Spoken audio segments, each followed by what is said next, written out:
Alright, let me just say it straight up, Kevin Stefanski lied. He looked the media in the eye. He looked us fans in the eye. And he told us that this quarterback competition in Cleveland was going to be wide open. Four-man race, everybody's getting reps, everybody's getting a fair shot.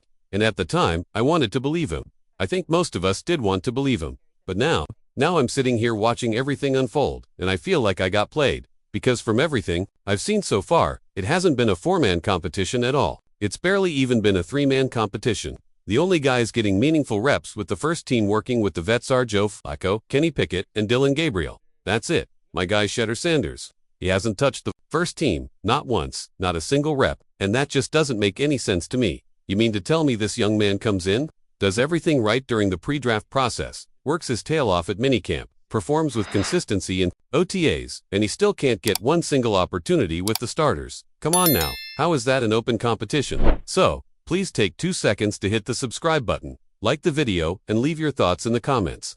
Thank you for your support. And look, I know some people are going to try to spin it like, oh, well, he's a rookie, he needs time, he's still learning the system.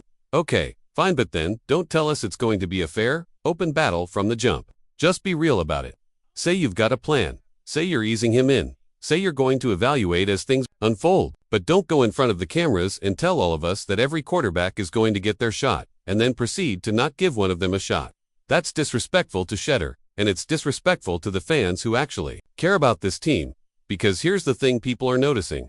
This ain't going unnoticed. The fans see it, the reporters are talking about it, the commentators around the facility are whispering about it, and more than that, it just feels wrong. You can feel it in the energy of the fan base. Like, why is this dude getting buried on the depth chart when all he's done is show promise? And I keep going back to one question: why do people keep lying to us about Shedeur Sanders?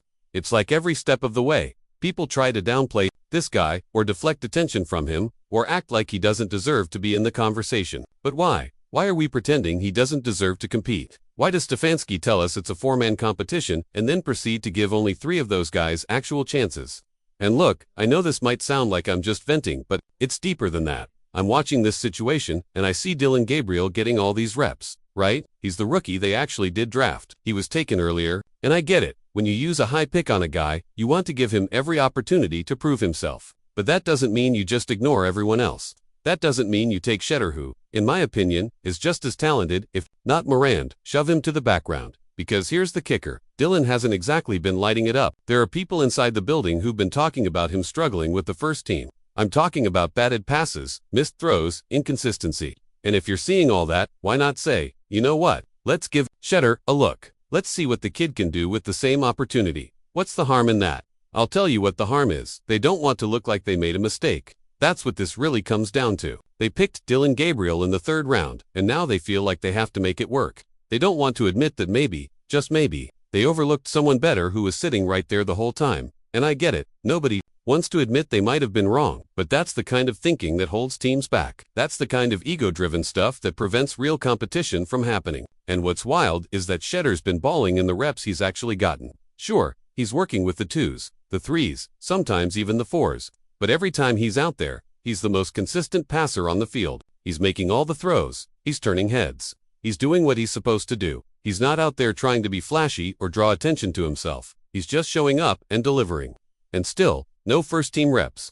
That's the part I can't get past. Because if you're seeing someone produce at a high level, even if it's in limited snaps, you owe it to yourself as a coaching staff to see what he can do at the next level. And they haven't even given him that shot yet. I've said it before, and I'll say it again. He would have had way more respect if Stefanski just came out and said, look, we have a plan. We're going to ease guys in. We'll adjust as we go. That's honest, that's straight up. But instead, he went out there and gave us this whole speech about a four-man open competition. And now I'm watching, and it's obvious that wasn't true. So yeah, I feel like he lied. And you know what? I'm not alone in that. People are speaking up. And training camp's coming. So if Shedeur doesn't get some real looks with the first team, then, man, this whole thing's going to blow up even more. Fans are paying attention. We're watching. At the end of the day, it just comes down to this. Don't talk about fairness. Don't talk about opportunity. If you're not going to back it up with action, don't make empty promises. Just be real with us. So let me ask, y'all, how are you feeling about all this? Do you think Stefanski lied? Do you think Shedeur's going to finally get his shot with the starters come training camp? Or do you think this whole thing was just about protecting their investment in Dylan Gabriel? Maybe trying to justify that third-round pick. Let me know. In the comments, I want to hear where you stand on it. Because to me, this isn't just about Shedeur, this is about trust. This is about accountability. And this is about doing right by your players and your fans. If this offense under Kevin Stefanski is heading back to the version we saw a couple years ago when it was clicking, when it was all about under-center play action, tight formations, methodical drives, controlling the line of scrimmage, making smart reads from 1 to 2 to 3, then let me tell you something. Shedeur Sanders might just be tailor-made for it. He doesn't get rattled, he sees the whole field, he's poised, and when you ask him to drop back, scan the defense, and work through progressions, that's where he looks comfortable. Not flashy, not wild, just comfortable. And that's the part nobody's talking about enough. Everyone wants to see the 70-yard bomb, but in this system, the 80-yard out on 3rd and 6 matters way more. And Shedeur's delivering those with confidence right now. So please, take 2 seconds to hit the subscribe button, like the video, and leave your thoughts in the comments. Thank you for your support. Now, I've been watching closely. And from what I've seen and what I've heard from folks around the team, Shedeur's done more than just hold his own. He's throwing into tight windows.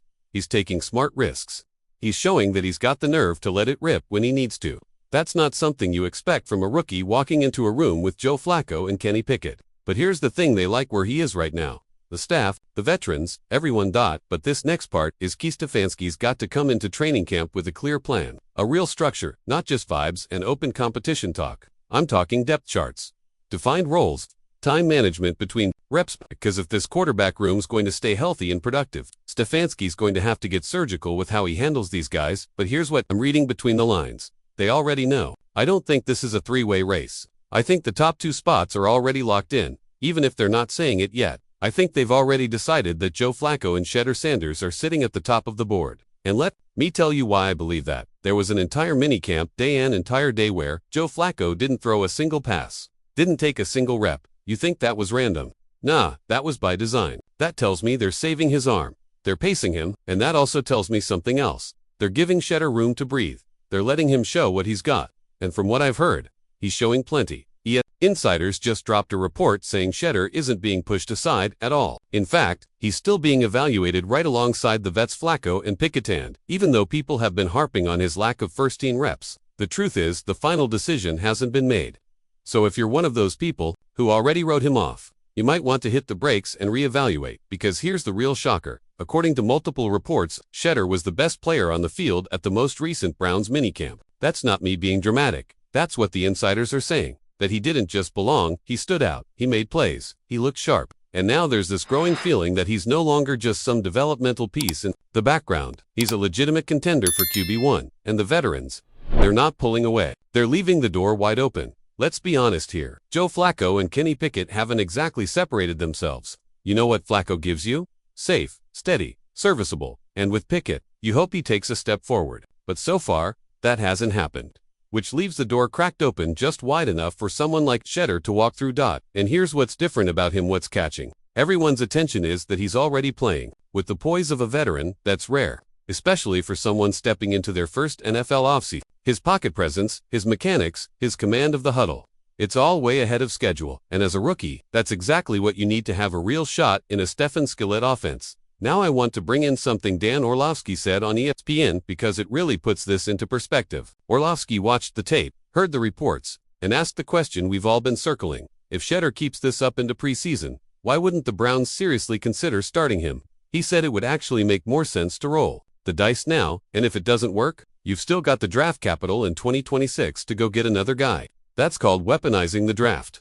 And he's absolutely right. You don't need to baby Shedeur Sanders. You let him prove it. And if he doesn't deliver, then you've got a backup plan. But if he does deliver, then you just found your future franchise QB without spending another first-round pick. Peter Schrager also chimed in on NFL Network and dropped some really interesting context. He said the buzz around Shedeur isn't just a media thing. It's happening inside the building. Whispers teammates, coaches, they're saying he might already be the best positioned quarterback on this roster. And again, this isn't someone saying he has potential. This is people saying he looks ready right now. Schrager also made a great point. This competition isn't getting decided in June. It's not even getting locked in during early July. This thing is going to play out deep into August. And that's a huge opportunity for Shedeur to stack good practices, get more first-team reps, and keep winning over the room. Now, let's talk about Damien Woody for a second. He went deep into the mental side of the game, something I think separates Shedeur even more. What he called Shedeur's mental toughness his superpower. And man, that resonates. In the NFL, being physically talented gets you through the door, but staying there, becoming great, that takes a whole other level of psychological strength. And from everything I've seen, Shedeur's got it. He's not wide-eyed, he's not overwhelmed. He's processing the game like he's already been doing this for years. That calm under pressure, that awareness in the pocket, that's the stuff coaches love. That's what gives them confidence to hand you the keys earlier than expected. And Orlovsky doubled down on the technical fit too. Stefanski's system is all about timing, structure, and clean execution from under center. It's a thinking man's offense, and guess what? Shedeur excels in that environment. His footwork is clean, his timing is sharp, his play action fakes smooth, and his ability to make quick decisions is already ahead of where most rookies are. He's checking every box. So now, let's just lay it out. When you look at what's happening in this quarterback room, when you study the reps, the execution, the response from the coaching staff, it's not crazy to say that Shedeur Sanders might already be leading this competition, even if the team won't come out and say it yet, even if they're still framing it as open.